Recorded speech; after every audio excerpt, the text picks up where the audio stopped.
Everyone, आज हम बात करने वाले हैं कि अब आपका जो एमटीएस का एग्जाम है वो कैसे फर्स्ट टाइम में इजीली क्लियर हो सकता है।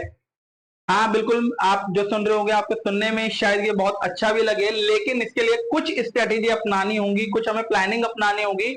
आज इस वीडियो में हम वही डिस्कस करने वाले हैं, तो वीडियो के एंड तक आप बने रहे कि इसमें एक एक टिप्स बहुत आपके इंपॉर्टेंट होने वाली है कि आपको प्रिपेयर करनी है तो कैसे करनी है। फर्स्ट टाइम अगर आपका है या फिर सेकंड टाइम है, या फिर कोई बच्चे जो ऐसे हैं जो पहले से प्रिपेयर कर रहे हैं और उनका एग्जाम नहीं निकल रहा है, तो कोई ना कोई तो ऐसी वजह होगी कि एग्जाम अभी तक क्रैक नहीं हो रहा।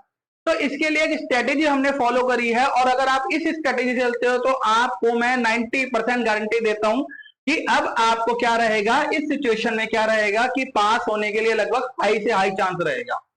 तो अब हम बात करते हैं। आप देख सकते हैं कि यहां पर दो तरीके के सेशन होने वाले हैं आपके, एक तो सेशन 1 और एक सेशन 2, यानी कि आप राउंड 1 और राउंड 2 भी कह सकते हैं। इसमें जनरली जो है सबसे पहले जो होने वाला है आपका रीजनिंग का है, जो आपका कितने मार्क्स का 20 क्वेश्चन आएंगे, और एक क्वेश्चन जो रहेगा वो आपका 3 मार्क्स का रहने वाला है। ठीक है, यानी कि इसके अंदर जो आपका स्कोर रहेगा वो 60 रहेगा, और मैथमेटिक्स भी 20 क्वेश्चन आएंगे, और जो क्वेश्चन हमारे रहेंगे, जो मार्क्स ऑब्टेन रहेंगे वो 60 रहेंगे। तो लगभग ये जो 120 मार्क्स हैं, ये जो 120 मार्क्स हैं, इसके लिए आपको जो मिलने वाले हैं 45 मिनट मिलने वाले हैं। और इसमें मैं एक बात बता दूं कि नो नेगेटिव मार्किंग, कोई भी नेगेटिव मार्किंग नहीं होगी। तो ये आपके लिए बहुत अच्छा रहने वाला है, बहुत बढ़िया रहने वाला है इस बात के लिए कि अगर आपको कोई हिट एंड ट्राई या तुक्का मारना है तो आप इन क्वेश्चनों में इजीली मार सकते हो, जो आपके 40 क्वेश्चन होंगे, और आपके जो मार्क्स रहेंगे ये कितने रहेंगे, 120 मार्क्स रहेंगे।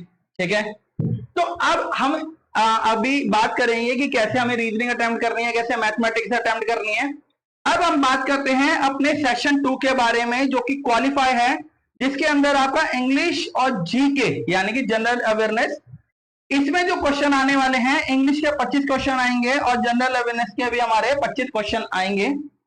ये जो मार्क्स रहने वाले, इसमें भी जो क्वेश्चन है वो 3 मार्क्स का ही रहेगा, लेकिन अगर इसमें आप गलत जवाब देते हैं तो आपका क्या रहेगा, नेगेटिव मार्किंग रहेगी।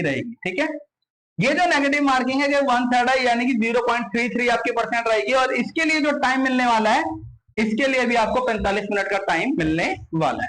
कि अब ये तो डिसाइड हो गया कि सेशन 1 है और सेशन 2 है, लेकिन अब इसको प्रिपेयर कैसे करते हैं। अब हम कुछ स्ट्रेटेजी के बारे में बात करते हैं। यहां पर सबसे पहले reasoning plus mathematics, GS plus English. देखो, जो मेरिट बननी है ना वो आपकी जीएस और इंग्लिश के बेस पे ही बननी है, ये बात याद रखना। लेकिन इसका मतलब ये भी नहीं है कि रीजनिंग और मैथमेटिक्स पे हम ध्यान ही ना दें।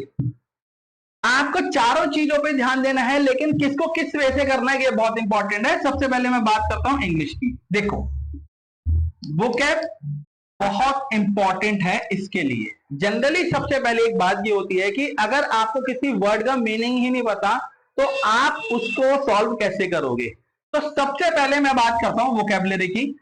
अब वोकैबुलरी कहां से करें, बहुत चैलेंज होता है। तो जो बच्चे न्यूज़पेपर मैगजीन पढ़ सकते हैं वो डेली पढ़िए, और एटलीस्ट जैसे सिनोनियम, एंटोनियम्स, वन वर्ड सब्स्टिट्यूशन, आप ये वर्ड अच्छे से पढ़िए किसी बुक से। बुक मैं आपको रिकमेंडेड कर देता हूं कि नीतू मैम की जो वॉल्यूम 1 और वॉल्यूम 2 है, उसके अंदर बहुत सारे वर्ड्स मिल जाएंगे आपको, जो सिनोनियम्स, एंटोनियम्स और वन वर्ड सब्स्टिट्यूशन के अलावा भी बहुत सारे वर्ड हैं। तो मैं आपको एक टारगेट बता देता हूं कि अगर आप डेली बेसिस पे, जैसे सिनोनियम्स हम 20 करते हैं, एंटोनियम्स 20 करते हैं और वन वर्ड सब्स्टिट्यूशन भी 20 करते हैं, तो लगभग एक दिन में आपके 60 वर्ड्स प्रिपेयर होते हैं।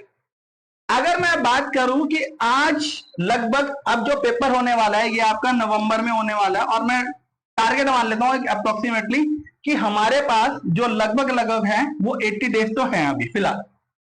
अब अगर मैं 80 को 60 से मल्टीप्लाई कर देता हूं, ठीक है, 80 डेज को 60 से मल्टीप्लाई कर देता हूं, 8 6 हमारा होता है 48 एंड 00 दैट इज 4800। आप मान के चलो आपको लगभग 4,500 आपके नए वर्ड तैयार हो जाएंगे। और अगर ये 4,500 वर्ड आपके तैयार होते हैं तो आपकी वोकैबुलरी बहुत ही सुपर्ब हो जाएगी, बहुत ही बेस्ट होगी। अब हम बात करते हैं इंग्लिश के अंदर जो बेसिक चीजें होती हैं, जैसे आर्टिकल होती है, ये चीजें आप ग्रामेटिकल रूल में आती है। और ग्रामर क्या होती है, अब आपको डे बाय डे आपको क्या करना है, टेस्ट दे देना है, चैप्टर पढ़ने हैं, मॉक लगाना है और इनको आपको अच्छे तरीके से प्रिपेयर करना है। एक और बात मैं बीच में बता रहा हूं कि कोई बच्चे को ऐसे ना पता हो कि उनके जो नहीं कैसे प्रिपेयर करते हैं, तो आप हमारी फ्री क्लासेस ज्वाइन कर सकते हैं। कि टेलीग्राम का लिंक मैं ग्रुप में डाल दूंगा, कमेंट सेक्शन में डाल दूंगा, आप ग्रुप ज्वाइन कीजिए, ये फ्री ऑफ कॉस्ट है। जो बच्चे ये पेपर निकालना चाहते हैं उनके लिए डेली अपडेट रहेगी इस पे, ठीक है। अब ये बात तो हो गई इंग्लिश की। जनरल अवेयरनेस के लिए आपको करंट अफेयर बहुत जरूरी है, क्योंकि करंट अफेयर देखो बहुत ज्यादा पूछा जाता है। करंट अफेयर के अंदर आपके ओलंपिक्स भी आ जाएंगे जो अभी होने वाले हैं पेरिस के अंदर। इसके लिए भी ग्रुप के अंदर जो हुआ करेगा, डेली बेसिस पे मैं आपको 10 करंट अफेयर भेजा करूंगा हमारी टीम से, जो आप क्या कर सकते हो, इनको लर्न कर सकते हो इजीली, ठीक है। प्लस जनरल स्टडी में लास्ट ईयर के जो पेपर हम वो आपको सॉल्व करवाएंगे, वो सारी चीजें करवाएंगे जो इसमें बेस्ट से बेस्ट आ सकती है। अब ये तो हो गया जनरल स्टडी और इंग्लिश के बारे में। अब बात करते हैं रीजनिंग और मैथमेटिक्स। देखो, हालांकि ये जीएस और इंग्लिश हमारा क्या है, क्वालिफाई है, लेकिन ये जो रीजनिंग और जो मैथमेटिक्स है ये आप कैसे कर सकते हो, इसके लिए आप क्या कीजिए, सिर्फ टेस्ट लगाइए, मॉक लगाइए। अगर कोई वर्ड, कोई ऐसे क्वेश्चंस है जो आपसे सॉल्व नहीं हो रहे हैं, तो उसी का सिर्फ आप चैप्टर कीजिए सॉल्व। मतलब रीजनिंग और मैथमेटिक्स, मैथमेटिक्स में भी अर्थमेटिक जो मीन होती है वो ज्यादा आने वाली है, इसके अंदर जो बेसिक मैथ है वो ज्यादा आने वाली है। तो जो रीजनिंग और मैथमेटिक्स को थोड़ा डर रहे हैं वो बिल्कुल ना डरे, क्योंकि ये जो मार्क्स होने वाले हैं आपके लिए बेस्ट गोल्डन होने वाले हैं, क्योंकि यहां पर जो मार्क्स होंगे आपके 120 होंगे। तो आप ट्राई कीजिए कि इसमें जितना मैक्सिमम स्कोर हो उतना मैक्सिमम स्कोर कीजिए, क्योंकि इसमें नेगेटिव मार्किंग नहीं होगी। तो आपको ज्यादा सोच विचार करने की जरूरत भी नहीं होगी इसके अंदर। अगर आपको लगता है कि ये हाँ है तो आप उसको क्लिक कर सकते हैं, ठीक है। अब ये बात है रीजनिंग और मैथमेटिक्स की और जनरल और इंग्लिश की, ये आपकी स्ट्रेटेजी होने वाली है। और डे बाय डे हम क्या करने वाले हैं, उस जो ग्रुप में आपको बता रहा हूं टेलीग्राम का, उसके अंदर ये रहा करेगा आपकी डे बाय डे आपको कैसे प्रिपेयर करना है, कितना वर्ड्स पढ़ने हैं, कौन सा ग्रामर पढ़ना है, ये सारी की सारी चीजें आपको उस ग्रुप के अंदर मिलने वाली है। और इसके लिए आपको कोई भी चार्जेस देने के लिए रिक्वायरमेंट नहीं है, ये फ्री ऑफ कॉस्ट, ठीक है। ये आपका फिलहाल प्रिपेयर रहने वाला है, तो आपको एक टाइम टेबल भी फॉलो कर लेना चाहिए, ठीक है, जिससे आप क्या रहे ये डेली बेसिस पे ये करते रहे, ठीक है। ये वीडियो यहां तक ही थी। अगर आपको वीडियो अच्छी लगी हो तो वीडियो को लाइक कर दिए, चैनल को सब्सक्राइब करके रखें कि आने वाली जितने भी इंपॉर्टेंट नोटिफिकेशन है आपके गवर्नमेंट जॉब्स की वो आपको इस चैनल पे मिलती रहेंगी।